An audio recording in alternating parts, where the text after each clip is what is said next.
Assalamualaikum warahmatullahi wabarakatuh. Nama saya Syifa Fauzia. Saya dari kelas IAT 4C. Saya akan melanjutkan mereview buku yang telah direkomendasikan oleh dosen pengampu, yaitu tentang pengumpulan Al-Quran di buku sejarah rekonstruksi Al-Quran dan The History of Quranic Text. Oke. Sebelumnya sudah saya baca kemarin tentang memang Nabi Muhammad itu ternyata dulu tidak ada keinginan sebagai nabi atau bercita-cita sebagai nabi. Beliau itu murni menjadi nabi memang karena didikannya dari kecil sehingga memiliki akhlak yang mulia seperti itu. Dan mengenai Ummi yang tidak bisa membaca atau menulis itu, memang pada saat itu karena tingkat suku dari Nabi Muhammad itu suku Quraisy, yang mana suku Quraisy itu memiliki kecerdasan yang luar biasa, sehingga suku mereka itu tidak perlu lagi untuk membaca dan menulis. Bukan berarti tidak bisa membaca dan menulis. Kalau tidak bisa membaca dan menulis, di dalam buku tersebut dijelaskan, karena pada saat waktu itu memang keadaan bangsa Mekah itu sedang emang lagi gencar-gencarnya sistem perdagangan. Gak akan mungkin kalau misalnya ketika berdagang mereka tidak punya catatan untuk mencatat barang-barang atau mencatat harga-harga pada saat waktu itu. Jadi memang mereka sudah bisa dari sananya.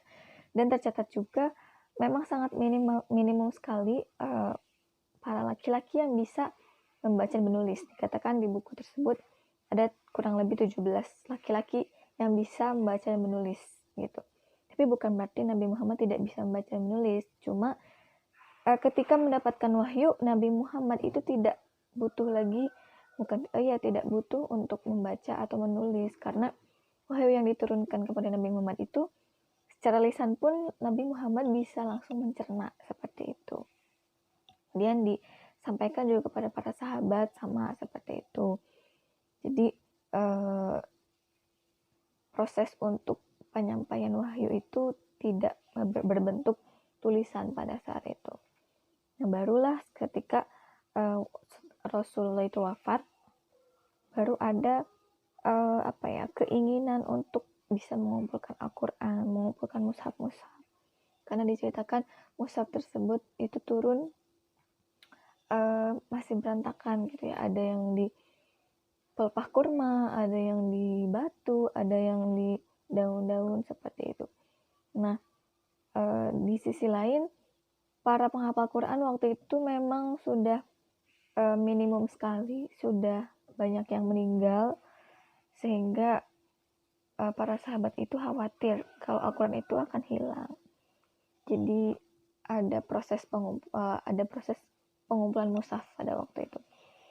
Ada di masanya, pengumpulan pertama itu ada di masanya Ali bin Abi Thalib. Pengumpulan pertama Al-Quran itu berbentuk mushaf itu dikumpulkan pada masa Ali bin Abi Thalib.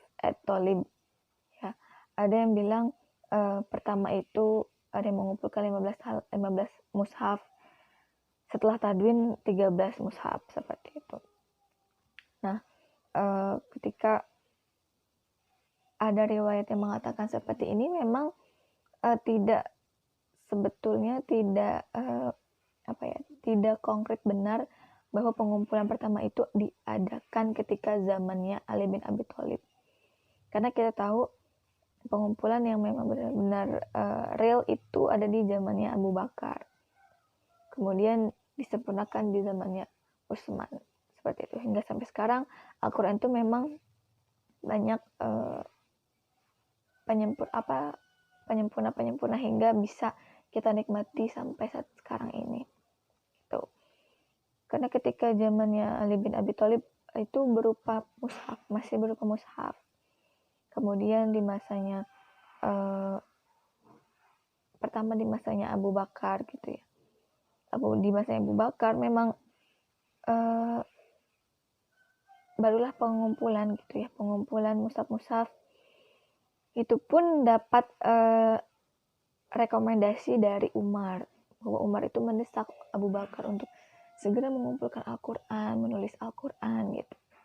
Tapi Abu Bakar sempat sempat ada penolakan untuk hal itu karena ini tidak ada di zaman Nabi. Nabi tidak pernah menyuruh umat kita itu untuk menulis Al-Quran atau sampai mengumpulkannya gitu.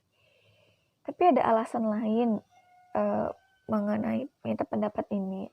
Umar bilang, gimana kalau misalnya nanti Al-Quran itu hilang? Karena kita tahu para penghafal saja sudah pada meninggal katanya gitu. Akibat desakan-desakan dan alasan-alasan itu, akhirnya Abu Bakar menyetujui adanya penulisan Al-Quran, adanya pengumpulan Al-Quran. Nah, kita tahu ditulis oleh Zaid bin Sabit, kemudian dikumpulkan pada masa Abu Bakar, pada masa Umar juga, kemudian ditulis ulang lagi oleh Zaid bin Sabit. Jangan salah, itu ditulisnya itu susah sekali. Gimana caranya Zaid bin Sabit itu mengumpulkan para penghafal Quran untuk bisa menulis satu Al-Quran itu. Bisa dibayangkan beliau itu mencari-cari para sahabat dan menyatukannya itu butuh proses panjang sampai sekarang. Nah, ketika pada masa Umar itu sudah terkumpul mushaf Al-Quran itu, sudah terkumpul tapi belum berbentuk ini ya, buku, masih mushaf tapi sudah lengkap, bisa dikatakan lengkap. Nah, kemudian penyusunan secara pembukuan itu ada di masa Utsman bin Affan, makanya disebut mushaf Utsmani itu dari situ, karena pada masa Utsman lah Al-Quran itu dibukukan dan bisa dinikmati hingga kita sekarang ini. Tapi proses untuk menjadi Al-Quran seperti sekarang itu tidak berhenti di Utsman, karena di Utsman saja baru ditulis, baru dibukukan, belum dikasih titik, belum dikasih tanda harokat.